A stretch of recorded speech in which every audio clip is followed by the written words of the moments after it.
दाफा का जिक्र है। एक छोटी सी बस्ती में एक बुल रहता था जिसका नाम था फेरो।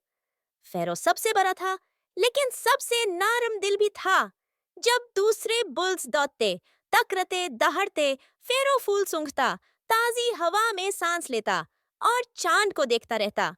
लोग कहते, ये बुल बेकार है, ना लड़ाई करता है ना गुस्सा दिखाता। एक दिन शहर से कुछ लोग आए और कहने लगे, हमें एक ताकतवर बुल चाहिए बुल फाइटिंग के लिए। सब बुल्स ने जोर लगाया, मत का गिरया, मती उदाई। फिर वो बस एक कोने में फूल के साथ खुश था। लेकिन क्योंकि वो सबसे बड़ा था, लोग उसे ले गए। शहर में लोग समझने लगे, ये बुल अब फाइट करेगा, सबको गिरा देगा। लेकिन जब बेल बजी, फिर उन्हें लड़ना से इनकार कर दिया।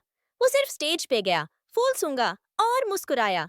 सब लोग हैरान रह गए। एक छोटी लड़की उठकर बोली, ये बुल सबसे अलग है। ये स्ट्रांग है क्योंकि ये किसी को तकलीफ नहीं देता। उस दिन से लोग समझ गए, असली हिम्मत मारना नहीं, माफ करना होती है। फेरो को हीरो कहकर वापस उसके गांव भेज दिया गया और सबने कहा, फेरो, तू सबसे अलग है, तू सबसे अच्छा है।